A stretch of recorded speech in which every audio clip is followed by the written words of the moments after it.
What's going on, Ray and Maddie? Are you guys MAGA? Uh, Yes, Okay, which one just said yes? Was that Maddie or Ray? I think we Jay. both said it at the same time.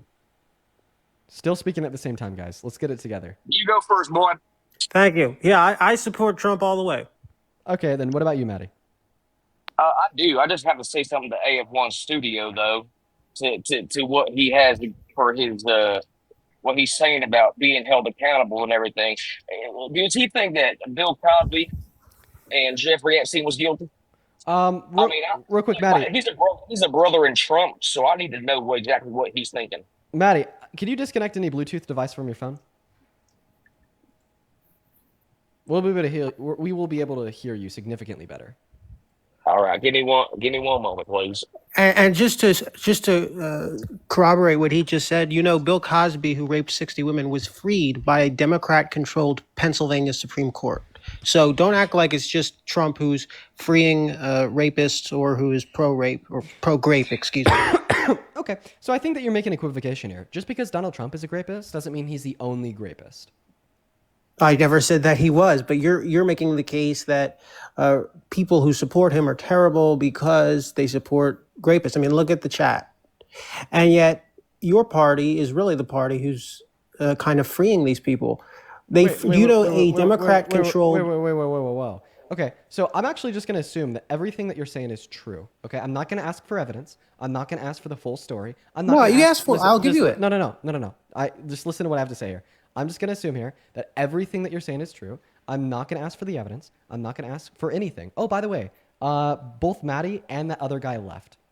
They both left. Yeah. That's great. They So know I got this. I'm not going to ask you for evidence. I'm not going to ask you for like anything. We're just going to assume everything that you're saying here is true, and that a judge let Cosby go free even though he's a rapist with like no reason at all. Okay, so you know what I would say about that judge is that is a person that I would never support in about 1 billion years ever.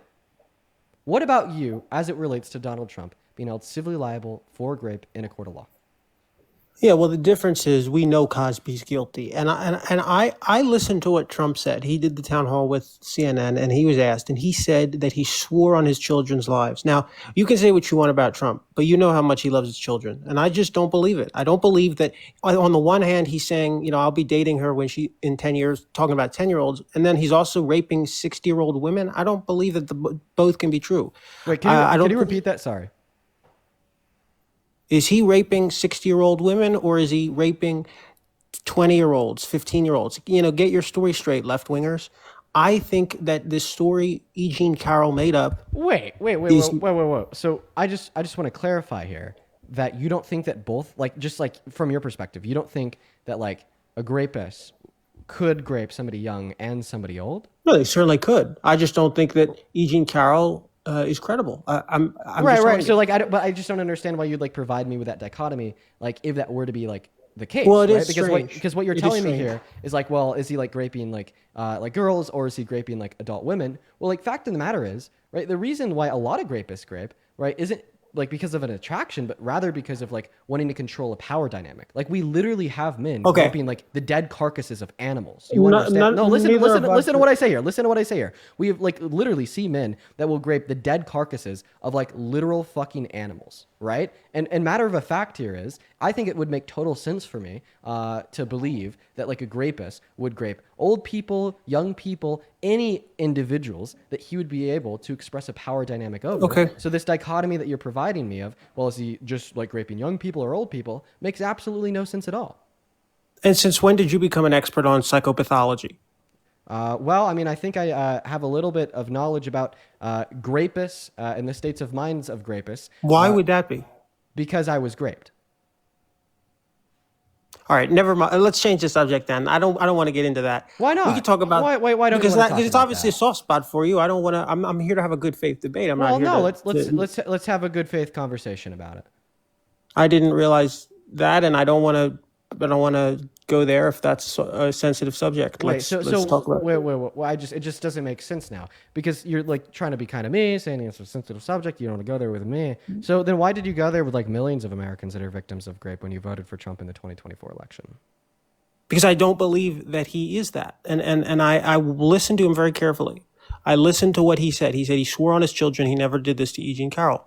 And I believe that. I'm sorry. And I don't believe him. 80 million Americans believe him. So that's why they voted for him in 2024. Okay, so you're just saying that like a lot of people, right, don't believe in the outcome of that court. Therefore, the outcome of that court is like invalid and false. All right. So matter of fact, for most of human history, over 90% of people on this earth thought that the earth was flat. Did that mean when that was an incredibly popular opinion held on to by the majority that therefore the earth was actually flat? A jury of 12 once unanimously found O.J. Simpson not guilty. So does that make it fact? I mean, what is your point about juries? Oh, okay. Right. So now you're just saying that juries are unreliable. Do you support Donald Trump's mass deportation? Yes, absolutely. Okay, well, if juries are unreliable, if judges are unreliable, if the criminal justice system is unreliable as a whole and we can never trust it, then how can I did not say any of that. Then how can you trust this? Well, that's exactly what you implied when you said, well, a jury found him innocent even though he was guilty. Therefore, courts are unreliable. Therefore, we wouldn't be able to trust. I didn't say any of that. I said juries are certainly capable of making a mistake. So then make your point. So then make your point.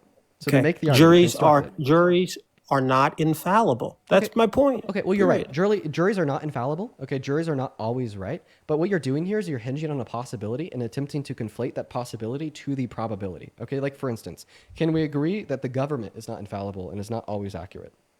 Of course. Can we agree that the government isn't always honest and sometimes lies? Of course. Okay, so therefore, because it is a possibility that the government is lying when they make a statement, because the government has lied before when making a statement, therefore, are you telling me that I could just basically assume that the government was lying when they said that Osama bin Laden did 9/11 and it was actually Bush the whole time? You're asking me if I believe that or if that's a possibility? I am not on that side of it. I'm not on the Tucker Carlson side. Right, exactly. Of it, right? You can't just baselessly assume, right, that like the government is lying about one specific thing because the government has lied in circumstances before, as you'd actually have to like provide evidence that the government would be lying in one specific. Well, I don't see how this relates to the government. Well, I'll tell you. The same way, you can't baselessly assume that the court that adjudicated Donald Trump to have raped E. Jean Carroll was wrong because another court had been wrong before. You'd have to provide specific, compelling evidence insofar as attempting to justify that the court was wrong in this one specific circumstance of having a unanimous jury of 9 adjudicating Donald Trump as to be a rapist. Well, the reason is actually that he declined to testify in that case. Had he testified, I think they probably would have believed his story, but he didn't want to do it because it was a perjury trap. And because every time he opened his mouth in testifying in that case, right, it ended up being a lie. Like, oh, he opened his mouth. When he said that wasn't what it was. Carroll. During the deposition, with a picture of him and E. Jean Carroll. During the deposition, he said that E. Jean Carroll was never his type, but then he said the picture of his ex-wife to be a picture of E. Jean Carroll. Yes, I know, and he said the attorney was ugly, representing E. Jean Carroll. I know about that. That it wouldn't be his first choice. So that's why they didn't want to put him on the witness stand. But had he testified, then perhaps there would have been a different outcome. But you know how it works in civil cases, right? It's preponderance of the evidence.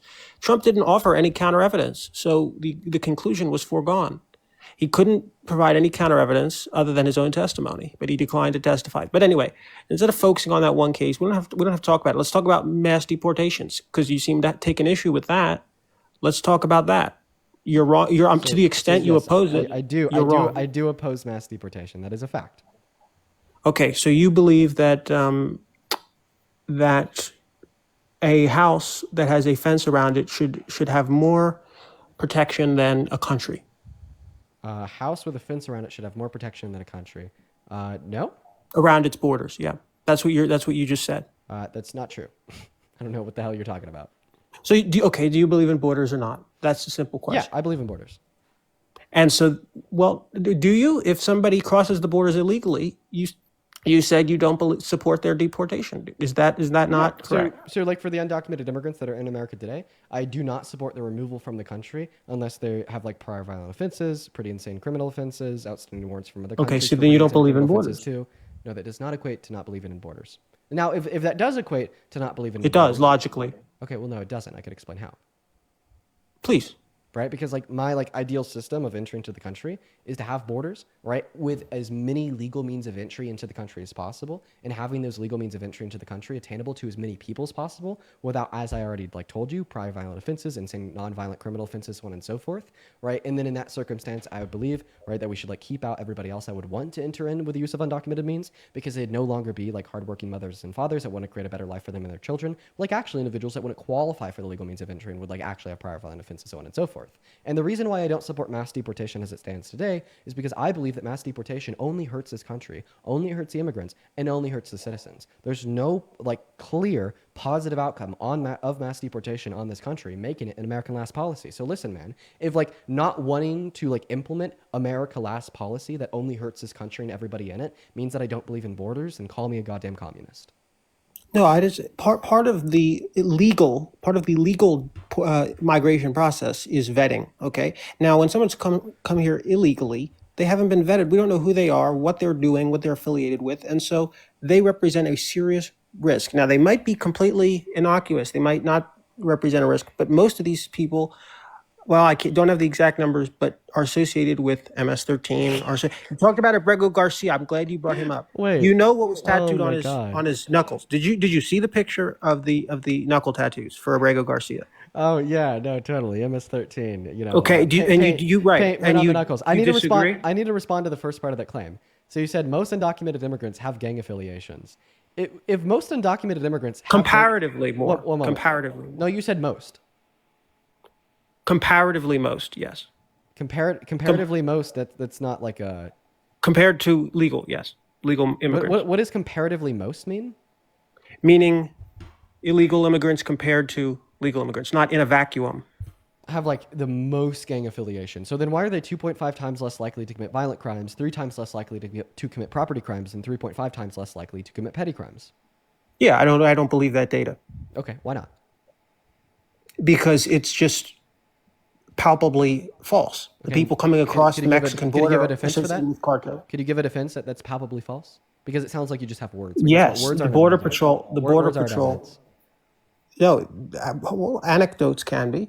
Personal observations can be. Well, I get And what the you people see that with are your coming eyes across- doesn't like directly refute macro statistics of the country at large. That's like an anti-intellectualist way of thinking. So repeat the data again, Okay, just yeah, so for we sure. all. Undocumented immigrants are 2.5 times less likely to commit violent crimes while in America, 3 times less likely to commit property crimes while in America, and 3.5 times less likely to commit petty crimes while in America when compared to American citizens. That makes PNAS. sense. That makes sense. Why a cartel would commit a petty crime? That makes sense. They don't commit petty crimes. That's for sure.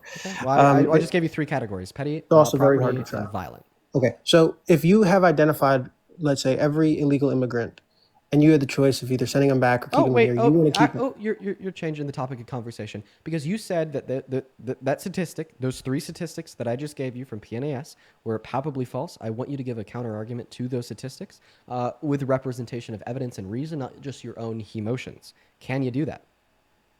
No, the data may be right, but it doesn't change my outlook. Wait, And so it's how did you actually- go? How did you go from palpably false to maybe right in like 30 Because seconds? okay, well I'll tell you why. Because in my view, illegally immigrating somewhere is a crime in and of itself. So all of them are criminals automatically. Okay, So so are you saying that because undocumented entry on its own, right, is a crime, that's the reason why it's palpably false that they're 2.5 times less likely to commit violent crimes? That doesn't follow.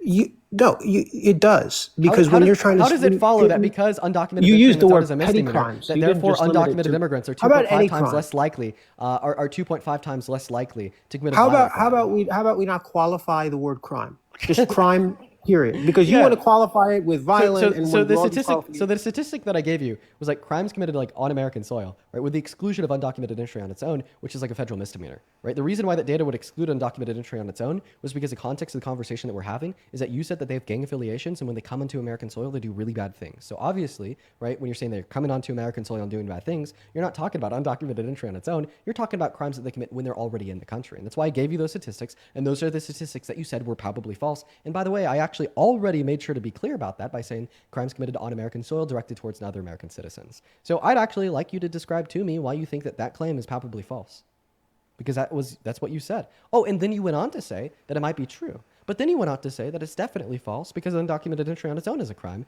And then I was like, whoa, what the fuck? So you're saying because they entered into the country with the use of undocumented means that therefore you think that it's false, that they're 2.5 times less likely to commit violent crimes when they're already on American soil? And then you said yes, and I was like, sir, that argument doesn't track. And then you were like, Dean, we need to ignore that prefix of violent. It sounds like you've got yourself in a logical trap because you don't track reality and you base what you believe in not based on fact, reason, or logic, but rather based on your own emotions and the word of mouths of a wannabe dictator, sir.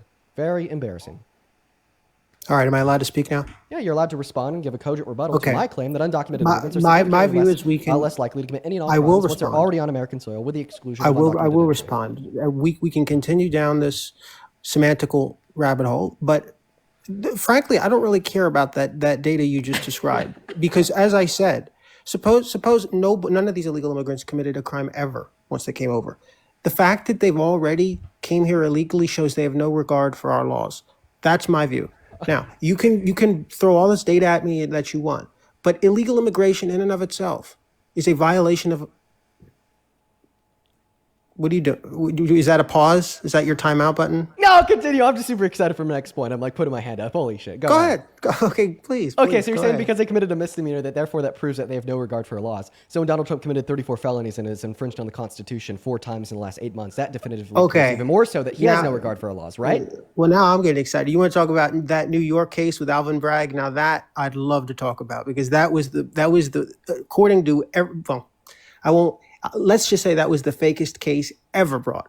That was the most ridiculous prosecution in the history of the world. Seriously, no. Yo, you check, will check, not- check that this was a out. joke. Check this out. I completely disagree with you. I think that there's about 1,000,000,001 reasons why the outcome of that court case was incredibly reputable and definitively proved that he committed the crimes that he did. But look at this, okay? Imagine that we're just playing fucking chess right now. We're just going to take that chess piece and throw it off the board because guess what? I can make an argument, even if I, for the intents and purposes of this discussion, accept and reject the outcome of that outcome of that criminal court. Because what you said is because of the singular misdemeanor that undocumented immigrants committed when coming into the country that proves that they do not have, right, like any respect for the laws of the country, right? That's what you said, correct? Yes. Okay, so therefore, because of like the one singular infringement that Donald Trump made onto the 14th Amendment, his first day in office with Executive Order number 14160, when he infringed on the 14th Amendment and tried to take birthright citizenship away from the children of undocumented immigrants born on the soil, this definitively proves beyond a reasonable shadow of a doubt that Donald Trump has no regard for the law or order of this country whatsoever. No, those are two different things. He's trying to change the law. These people who came here illegally are not interested in. Are they interested in changing the law? No, they just broke it. They just you understand. Trump is not interested. I have so a much question. in- Can the president change the Constitution? Let's see what your civics knowledge is. He can't change the Constitution. Wait, so then no, why do you but say that he's trying to change the Constitution by infringing on it when he can't change the Constitution? He's not trying to change the Constitution. He believes that the prevailing interpretation of the Constitution is incorrect. And the prevailing interpretation says that all people, regardless of whether they came illegally or legally, their parents, are citizens. Okay, and actually, that's no. So what you're doing is like just complete fucking sophistry. No, breaking a law doesn't mean that you think the law is incorrect and we need to change the interpretation of the law. Like holy fuck, dude. Like that's insane, right? I could just say this about undocumented immigrants. Oh, when they like came into this country, broke the federal law and committed a misdemeanor of undocumented entry. They're just saying that the prevailing interpretation of 8 USC Code 1135 is incorrect, which actually would allow for their entry. Therefore, they weren't breaking the law; they were trying to change it. Do you see how that sophistry makes no goddamn sense? So where's their? Then where's even their if we two accept other the line of attorneys? logic here, right? No, Like when no, Donald Trump infringed on the 14th Amendment, when he signed that executive order into law that completely violated all merits of the first section of the 14th, right? Oh, he was just like saying that the prevailing interpretation was incorrect. Okay, so give me the true interpretation. I want you to go ahead and interpret the first section of the 14th Amendment that says anybody that's born on American soil and subject to the jurisdiction thereof is a citizen, does not include undocumented immigrants. Give it to me, please. Well, okay. As a non-lawyer, I can still tell you I think that the intendment of that provision was to apply to citizens who came here and who have children, let's say overseas, but this idea that they intended. Wait, we had for SCOTUS. people- We had literally had SCOTUS rule that the 14th Amendment isn't just for citizens in 1898. What the fuck are you talking about? Yeah, and you do. By the way, do you realize that the Supreme Court actively is reviewing Trump's case, and that we may see this birthright citizenship rule change? You understand that, right? Okay. Oh, so Trump's- wait. Oh, so you just said change. You're saying if SCOTUS were to make a ruling on the 14th Amendment, right, to exclude undocumented immigrants and their children having a right to birthright citizenship, that therefore the Constitution would change per that new addressment, meaning that as it is today, the 14th Amendment does give birthright citizenship to the children of undocumented immigrants because we'd have to change it to No, it refuse doesn't. them that It right. never did. Oh, okay. It only do- it Okay, only does it listen. when So then Supreme why did Court. you say change? Okay, if it doesn't give birthright citizenship to the children of undocumented immigrants as is, if SCOTUS were to agree with Trump, then nothing would change. So why did you say change? What's changing is the prevailing interpretation. The text is the same today as it will ever be. It'll read the same as it did in 10,000. It'll mean the same thing as it did in the year 10,000. The only thing that's going to change is that right now the prevailing Supreme Court opinion on the subject said that everybody gets this. This is this wait 1 second. citizenship. This is the idea that the children of undocumented immigrants born on American soil have a right to birthright citizenship isn't prevailing. That has been the interpretation of the amendment since, once again, 1898.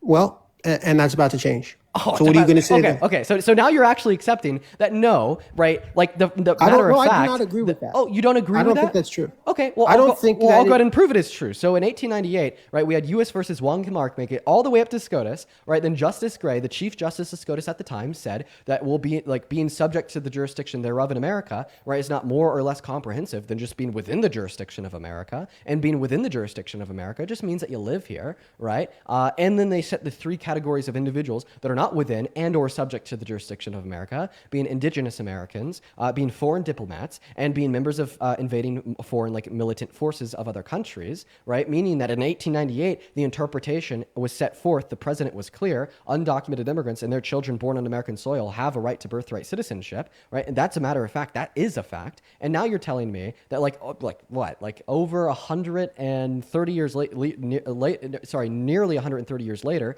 all of a sudden now we're having Trump pass an executive order to attempt to change it and take that right away from them, even though that has been what the Constitution has said, and that has been the interpretation of the Constitution by SCOTUS for 130 years. Obviously, this is going to be an example of Donald Trump infringing on the 14th Amendment, very similarly to like Biden passed an executive order trying to ban any and all Americans' right to own any and all guns, right? And if you're That's rejecting infringement that, of the 14th Amendment? then if you're rejecting that, well, then you're just rejecting the Constitution, you're rejecting the checks and balances, and you're basically telling us that the president could try to do whatever he wants and you don't really care.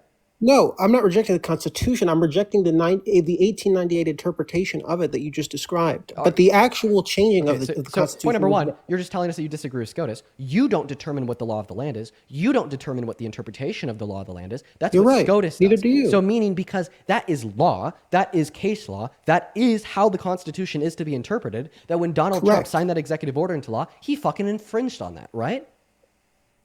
No. Okay, what does infringe mean? He's allowed to. You don't understand how the legal system works. Answer my question. What does infringe mean? I mean, to violate, I guess. I Violate. don't know what. So obviously, when the point you're trying to make here. Constitution says the children born to undocumented immigrants have a right to birthright citizenship, and then Donald Trump signs an executive order into law trying to act as law, saying that they don't, which one is right and which one is wrong, legally speaking, in America, it would be the Constitution, not his executive order, right? The Supreme Court's decision, yes, is what is prevailing. Okay. But Donald Trump So has therefore, the right. because the Constitution was right and Donald Trump was wrong, right? He actually didn't have a right to sign the executive order into law because it was unconstitutional and disagreed with the Constitution, right? And it's because he didn't have a right to sign that executive order into law that the EO was shot down by like 1 billion federal judges all around America in the first 3 months after he signed it into law, right? And if you were saying that Donald Trump had the right to sign that EO into law, then you were saying that Donald Trump has the right to try to pass unconstitutional legislation and unconstitutional executive orders. Sir, I just want to clarify. Let me just be clear. Are you saying that the president has the right to attempt to pass unconstitutional law? If he believes that the Supreme Court's decision on the matter is incorrect and he wants it overruled, then yes. And that's what's about to happen. So what you're telling me, just to be clear, let's make sure that you're applying your logic here consistently. If when Biden was president, he somehow interpreted the Second Amendment to not mean that you could buy and own guns, and he passed an executive order that said no American has a right to buy or own guns, do you think he'd have a right to do that? Absolutely. If it was his belief, well, let me finish. No, don't just laugh. Hear me out. If it was his belief that Heller versus District of Columbia was decided incorrectly, and he had a team of lawyers in the Supreme Court trying to get them to overrule that precedent, and as part of that, he issued an executive order, that's a lot different from just violating something in the criminal code. Oh my God! Yes, you're. But I guess you're not able to understand. So fucking Biden has the right to sign an executive order to take away your right to own any and all guns. I just made you do 180, dude. Completely insane. Oh, imagine this. Imagine this. Oh yeah. And Biden would also have the right to like sign an executive order into law that says we need to lock up all like straight white men that support Republicans, right? Oh, because he just like interprets the First Amendment differently, right? He just interprets due process differently, right?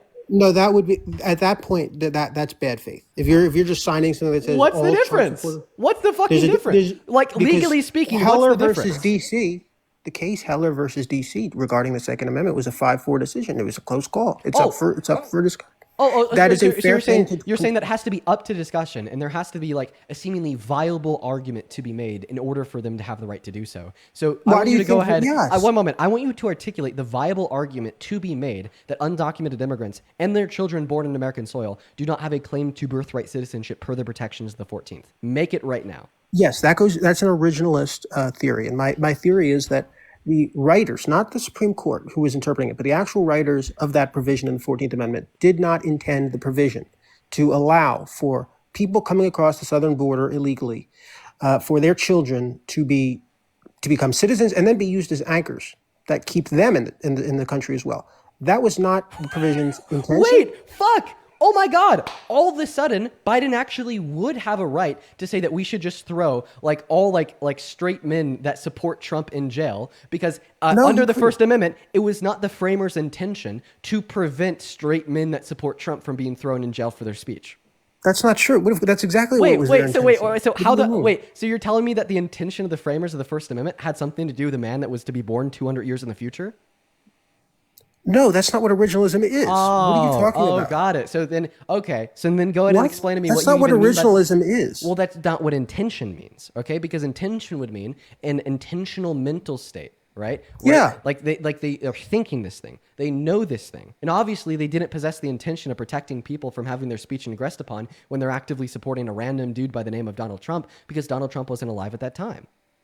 No, but they certainly imagined future politicians, and they certainly imagined that future politicians and their supporters should have the right to speak freely. You don't need, that's not what originalism is, that whether they actually knew of the specific example. Like you said, social media is incompatible with originalism. That's not true.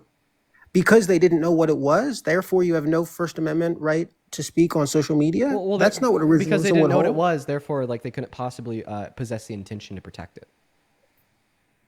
They couldn't have had the specific intention to think, oh yeah, on TikTok, people should be able to express Right, and aren't you themselves. saying That's it's the specific But they intention of would have. undocumented immigrants? No. You have to extrapolate out their logic. Okay, They but believe. I have a question. The framers of the 14th, right? Did they have the specific intention to like protect it for undocumented immigrants?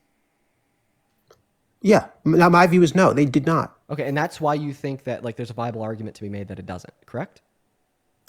I think that originalism is a hornbook form of constitutional theory. Yes. Okay, so you just affirmed that the reason you don't think the 14th Amendment protects birthright citizenship for the children of undocumented immigrants born on American soil is because the framers of the 14th Amendment didn't possess the specific intention to protect it specifically for them. But then 10 seconds ago, you affirmed that the framers of the First Amendment didn't possess the specific intention to protect speech ingressed upon for specifically supporting Donald Trump. Therefore, they there's did. a viable argument.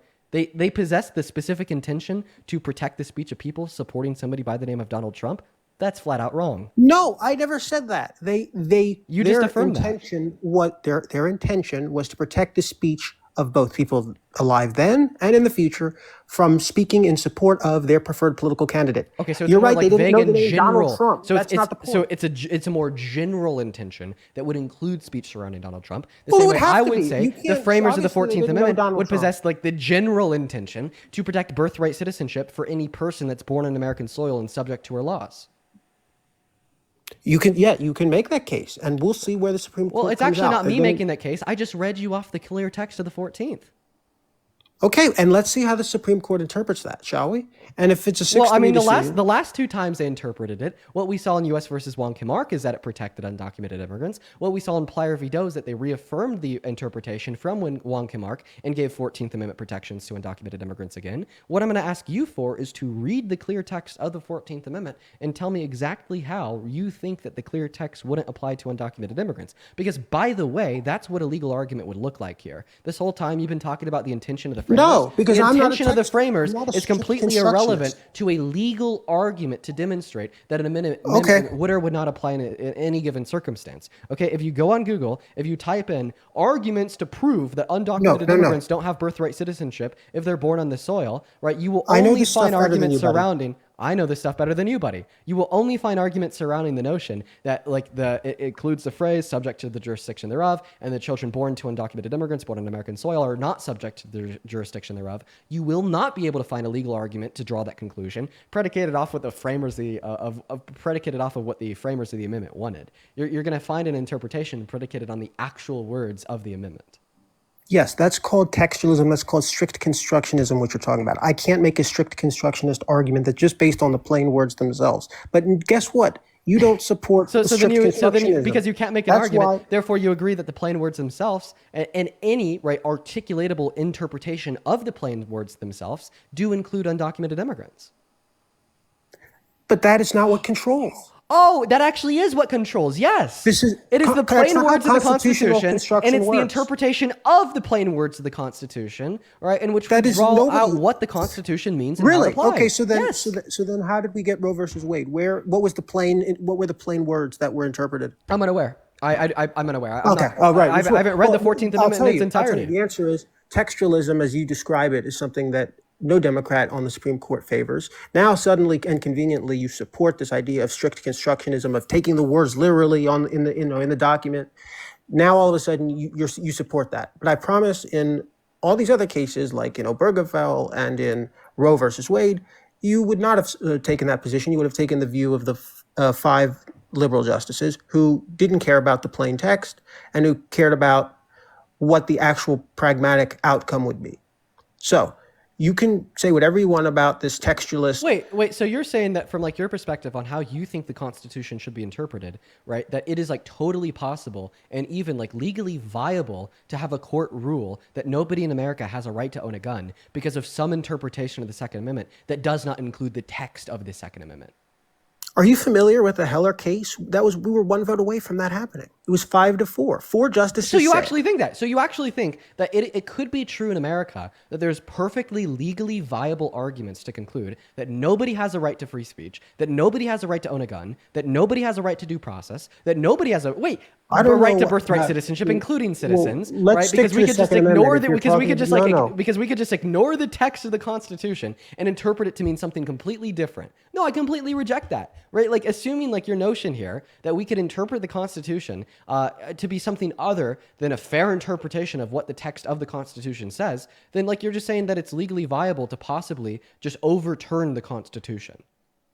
That's the conclusion of the argument, is that we could just ignore, literally ignore it. Right? All of a sudden, according to you, there's perfectly viable legal arguments that not just undocumented immigrants, but everybody in this country, including citizens, do not have a right to birthright citizenship. It doesn't matter that from your perspective, it doesn't matter that the Constitution says if you're a person, you're born in this country, and you're subject to the jurisdiction thereof. That doesn't matter because that's what the Constitution says, and you don't think what the Constitution says matters at all, and we can interpret the Constitution based upon something other than the Constitution. In fact, I think that's the point that I make at this point in time, okay? Because you agree, in the Supreme Court, it all bubbles down to interpretation. Sir, what are they interpreting when they're making their ruling?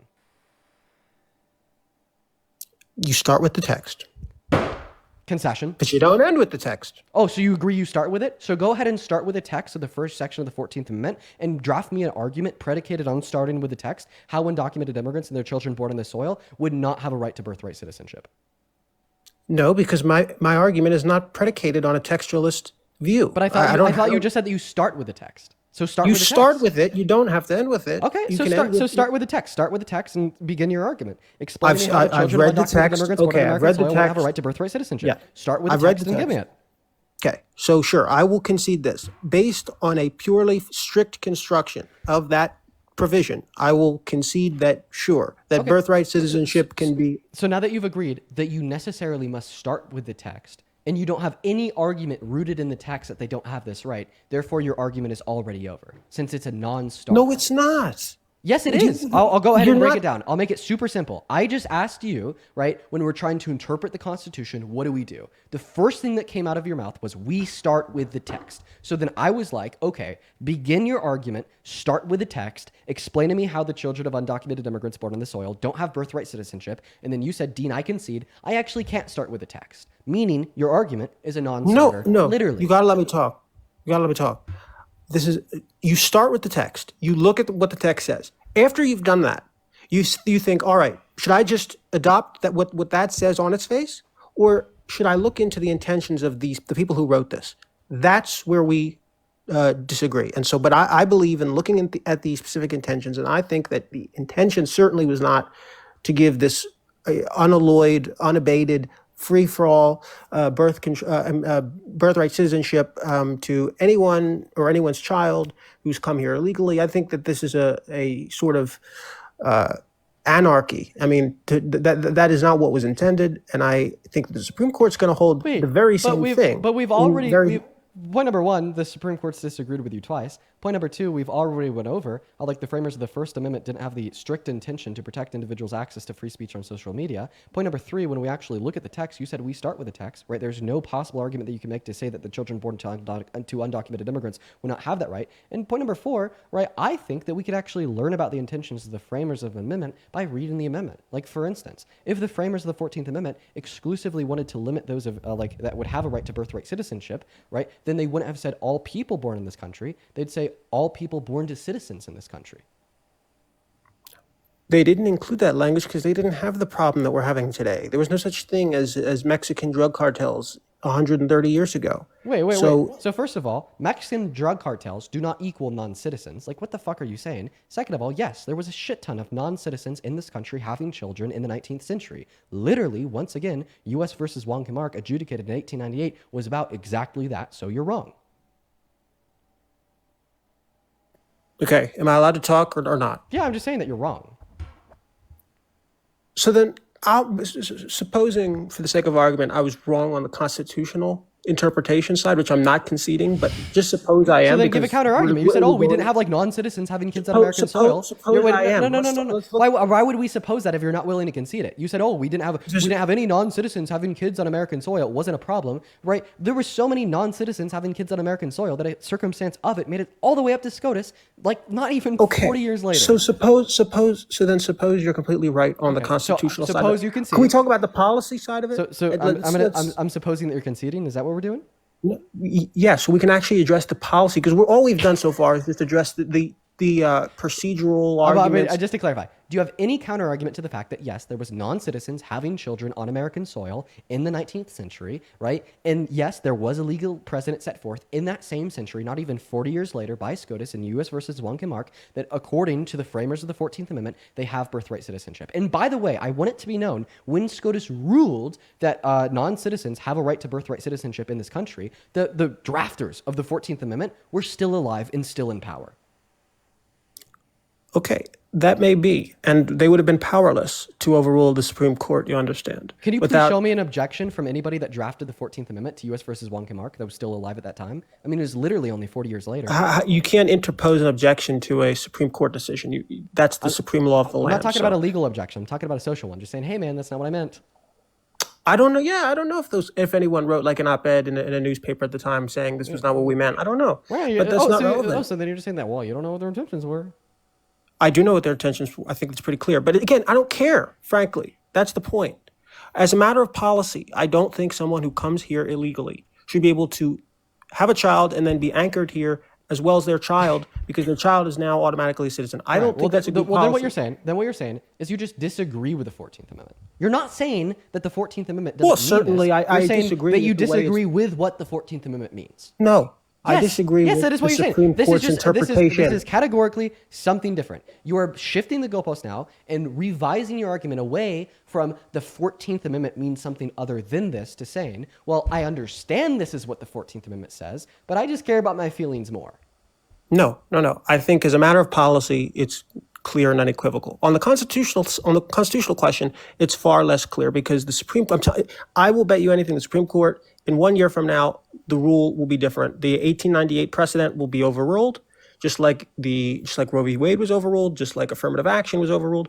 You wait and see, and then we'll see who's left. Okay, well then point number one, all that you're saying is SCOTUS can reinterpret things differently. I think that's common sense. We all know that. Point number two, you're saying that the current legal interpretation of the 14th Amendment would be to include giving a right to birthright citizenship to the children of undocumented immigrants born on American soil, which entails the conclusion that when Donald Trump signed that executive order into law saying otherwise, he violated that.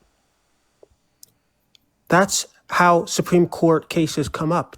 How do you No. think Supreme Court cases come up? Wait, I have a question. What executive order did like Donald Trump sign into law to get like SCOTUS to like consider taking Alex Jones' civil suit? What executive order did Donald Trump sign into law to get like the Supreme Court to consider taking right like Those gay didn't. marriage into consideration? Like what what Oh, what well, yeah. executive Well, the order? gay marriage. I'll tell Oh, you. On what the gay executive marriage. order? Listen to this. What executive order did Biden sign into law that led to the Supreme Court making the Dobbs decision on Roe v. Wade? I never said every single case that involves constitutional or statutory construction involves an executive order from a president. Most of them involve state statutes. So in the case of Roe v. Wade, and in the case, well, not yeah, in the case of Roe v. Wade, and in the case of was it Dobbs? Yeah, they both involved a state statute, and that was what was being challenged. And the Supreme Court issued a decision in Roe striking down a Texas statute, and then in Wait, Dobbs. actually, can you give me like the Trump administration's like legal argument here that the children of undocumented immigrants born on American soil don't have birthright citizenship? What was like their legal argument that's inevitably going to be challenged in SCOTUS? I don't have their brief in front of me, but I would imagine that it was a largely originalist argument that the writers of this never. I'll tell you what it is because I do because Okay, I've read it. go before, ahead, please. Right, That would be helpful. It was just saying that undocumented immigrants aren't subject to the jurisdiction thereof. Yeah, and that's a compelling argument too. Make it. Okay, so in order to be subject to the jurisdiction of the United States, you have personal jurisdiction, you have subject matter jurisdiction. Now, in order to establish personal jurisdiction, yes, there has to be some sort of personal involvement between the government and this person. If this person is not a citizen, they're just here because they crossed a border illegally, there's a serious jurisdictional issue there. So I think it's a fair argument. But what I don't want to do is Bro, turn you just, this into, dude, words, nice words, man. what we're doing Nice, is dude. now we're Well, turning this into a class. listen. By the way, This is by the way, great. everything that you just said there about what like the being subject to the jurisdiction thereof in the eyes of law means is complete total bullshit. By the way, okay. So What's bullshit? What's bullshit? Yeah, what you're like a half-assed like description of what being subject to the jurisdiction thereof means in a legal sense. So what I'll tell you, okay. So once again, I know I've referenced it a handful of times now, but it's just so increasingly important. If you want to know what being subject to the jurisdiction thereof in a legal sense means, you need to go back to your U.S. versus Wonka Mark in 1898, and then you need to go read Chief Justice Gray's footnotes, right, inside of the decision, okay? Because in the footnotes of the U.S. versus Wonka Mark decision, he tells you what it means, okay, right? And he says, right, that being subject to the jurisdiction thereof is not more or less exhaustive than being within the jurisdiction thereof. And then he goes on, right, to explicitly say, right, that members of other states, right, immigrants, right, if domiciled in America are within the subject, within the jurisdiction thereof, and therefore subject to the jurisdiction thereof. And that's what led to Wonka Mark, gaining birthright citizenship. And this is even the interpretation of what it means to be subject to the jurisdiction thereof that SCOTUS pointed towards in 1989 when they gave the Plyer v. Doe decision, once again for the Equal Protections Clause of the 14th Amendment, just treating it identical to being within the subject to the jurisdiction, within the jurisdiction thereof. So it's like, the quote-unquote interpretation that you just gave me of what it means to be subject to the jurisdiction thereof in a legal sense means was just made up by you in the moment of, and then having the case law precedent or surrounding statements from justices, including the justices sitting on SCOTUS, to reputably justify as being the case. I certainly do not agree with the majority opinion that you refer to, and I tell you, in a year from now, that's a legal opinion. Okay. Well, the opinion you just cited was either the majority opinion in that case, or okay, maybe a concurring opinion. That I disagree with. I disagree with the footnote. Okay, so but guess what? And the way that you feel isn't what the law is, right? And remember, when Donald Trump's drafting that executive order saying they don't have this right because they're not subject to the jurisdiction thereof, that isn't supposed to be representing of Trump's feelings. Of course it is. It's supposed to be a representation of the law, right? Yeah, but you mentioned domicile. So you just agreed. Let's talk about. No. 1 second. Because I'm cooking here. So you just agreed that Donald Trump's EO there was supposed to be a representation of the law, but you just conceded that it wasn't a representation of the law insofar as what legally speaking being subject to the jurisdiction thereof means because of Plyer v. Doe and Wonka Mark. No, you're allowed to disagree with any Supreme Court opinion and ask that it be overruled. You're not bound by that. But in disagreeing with the law, you are then just giving your opinion. But you just conceded that an EO is not supposed to be an opinion of the law. It's supposed to be a representation of what the law actually is. And It is. It is. This jurisdictional argument I can make, but Wait, I think it it's too isn't. boring I for the already audience. gave And you I think it's too dense for I already you. gave you an argument to prove that it's not. Right? You just said that it is a representation of what subject to the jurisdiction thereof means legally speaking. So then I asked you what you think it means legally speaking, and then you told me something that it isn't legally speaking. Right? The only precedent that we have set forth to demonstrate what it actually means to be subject to the jurisdiction thereof legally speaking even means is from U.S. versus Wonkimark and is from Plyer v. Doe. Can you point me towards any case law to demonstrate that your fucking like word mush of what you think being subject to the jurisdiction thereof means legally speaking? Yeah, I can speak. I can point to the rules of federal procedure, federal civil procedure, which explain personal jurisdiction and how the United States and/or parties have jurisdiction over each other, and how courts have jurisdiction over individual litigants. No, And we're asking the what it way means for a person to be subject to the jurisdiction thereof, denoting the state, right? In the sense of the framing of the 14th and Section 1 and Section 4, right? And you right. failed to do that because now you're talking about What do you other mean I failed to do it? concepts like I'm doing personal it, and you're jurisdiction interrupting. or jurisdiction of courts, right? Which are separate, Well, decoupled, what kind and of jurisdiction detached are we? from what it means to be subject to the jurisdiction thereof legally. What kind of jurisdiction? What kind of jurisdiction are we talking about then? Okay. If you said not personal jurisdiction. Okay, so jurisdiction in the sense as defined by Chief Justice Gray just means to be subject to laws and domiciled in the country, living in the country. Okay, so Right? But once again, what I want you to give me, right, is once again case law to demonstrate that when we're looking at the 14th Amendment and we're reading subject to the jurisdiction thereof, that it means something other than what I've described legally speaking. And by the way, have you been up here before? no, I have not. All right. So yeah, go ahead and give me case law that demonstrates that being subject to the jurisdiction thereof, right, inside of the 14th Amendment means something other than just being within the jurisdiction thereof or domiciled in the country.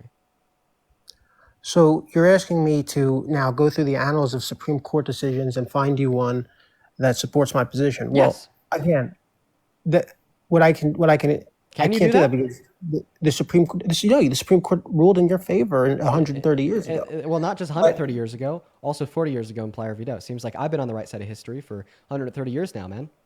Are you ready? Are you ready for that to change this term? Do you disagree Nice that coat, this buddy. term? Nice coat, my friend. Look, so all that you're saying here is that maybe you'll be right in the future. That means I'm right now, which means you're wrong right now, which means you conceded. No, Oh. I'm not. Oh, so you're right now. Well, I mean, I thought you just told me that, well, you're going to be right in the future when ultimately SCOTUS rules in Trump's favor. The Supreme Court's opinions are what the law of the land is. Okay, I mean, I don't know what's So so then funny. you agree the law of the land is that the children born to undocumented immigrants on American soil have birthright citizenship. So when Donald Trump said otherwise in an executive order, he was infringing on the Constitution and the law of the land. He was infringing upon it permissibly because you're allowed to challenge it. Boom! I finally got you to say it. 30 You don't minutes understand how in. this works. 30 minutes in. Let's go, buddy. I finally got you to admit that Donald Trump has infringed on the Constitution. Let's fucking go. You don't understand how the constitutional You got to system works. infringe on the Constitution. He must. Now you're just defending him How do infringing on you the think Constitution. cases arise in the Supreme Court? Well, I mean, there's How do you? through You know challenges. how yeah. How do you think you challenge it?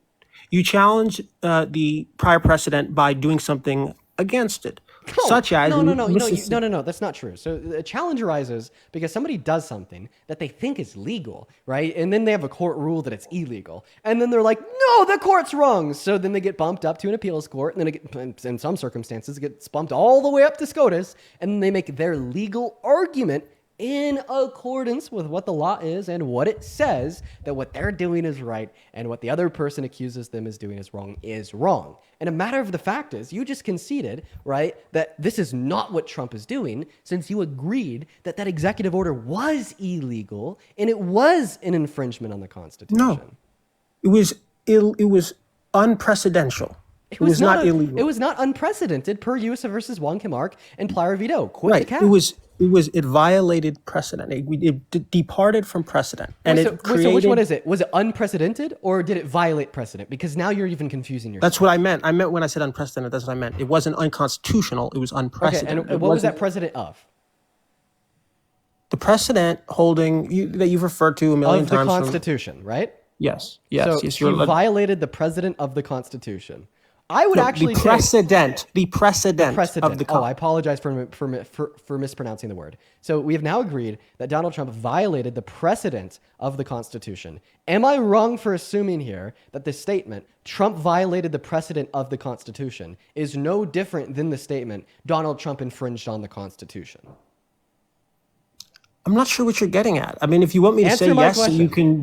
can do your celebration. I mean, I don't think you understand what you're Answer my saying. But question. Are those two statements sure, any different at all? sure. I'll give it to you because you All right. apparently want my concession there. Right. But 40 minutes in, I finally got this guy to fucking concede that Donald Trump violated the Constitution. We finally got there. All right, so then here's where we're at. Because earlier you said because undocumented immigrants committed a misdemeanor, that proves they have no respect for the law of this country. So because Donald Trump infringed on the Constitution, and we just agreed to that, that proves Donald Trump has no respect for the law and order of this country.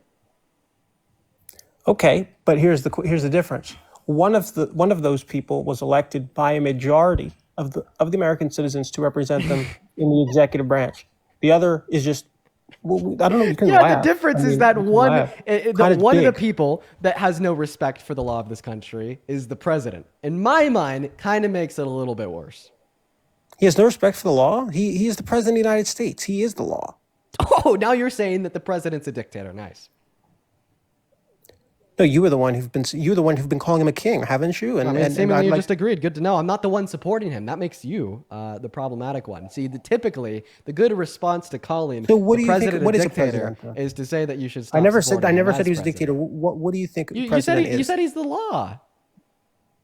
He is the president of the United States. You said yeah, that I mean, you said that he's the law. The president is not the law, sir. No. no, okay, yeah, you're right. He's not the technical statute book. You're right. Not technical, not colloquial. To say the president is the law. He is the to say that commander-in-chief. The president is a dictator. Okay, well, I disagree. But I think as president, I think it's kind of spurious to say that he is anti-American or anti-constitution. I mean, he's the president of the United States elected duly 3 times. So, right. You know, and the fact that we've had a duly elected, wait, you said 3? as you agreed, yep.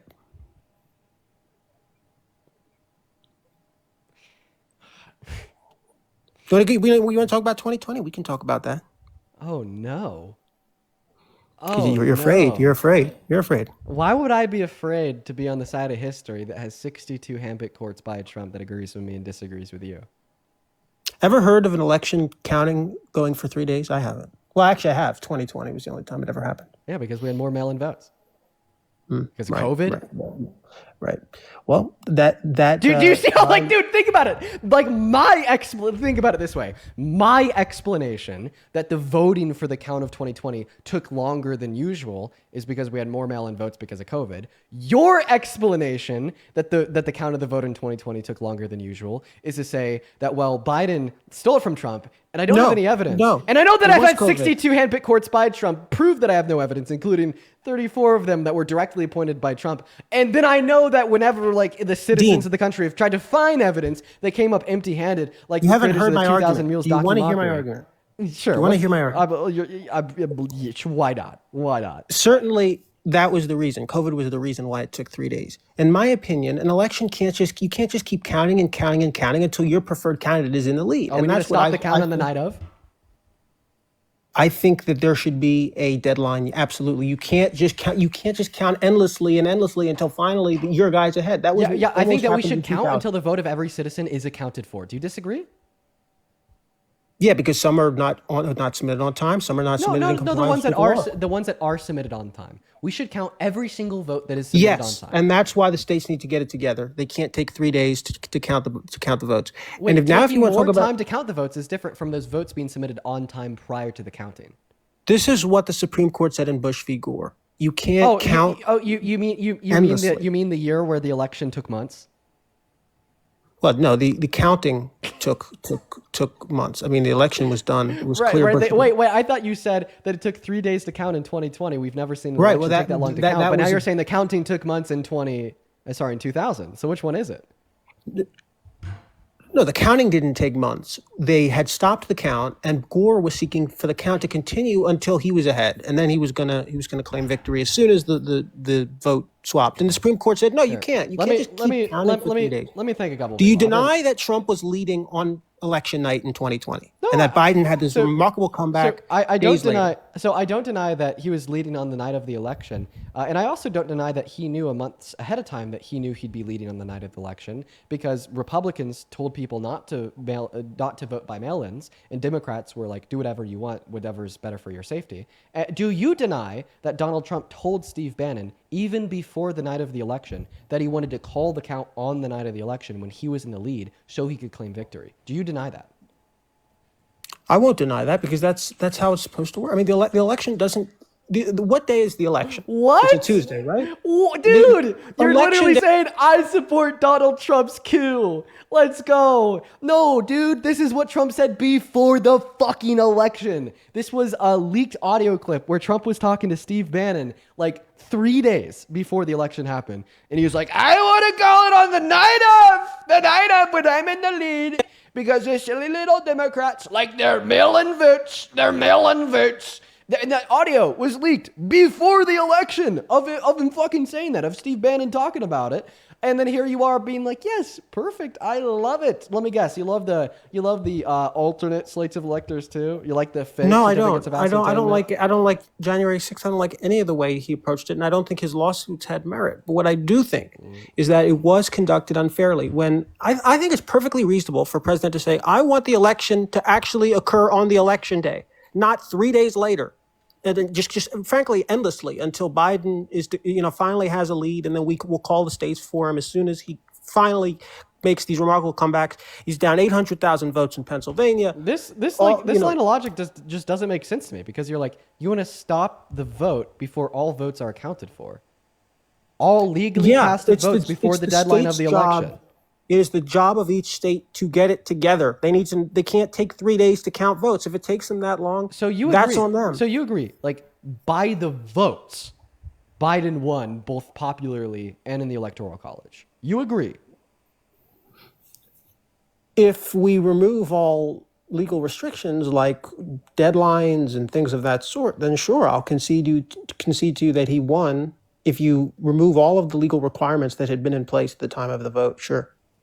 Okay, so I don't know like where that last part of your sentence came from. If we remove legal restrictions, I'll tell you. No, one moment. But what I will say is that you just conceded by the votes that were legally casted before before election day was over, either in person or mailed in.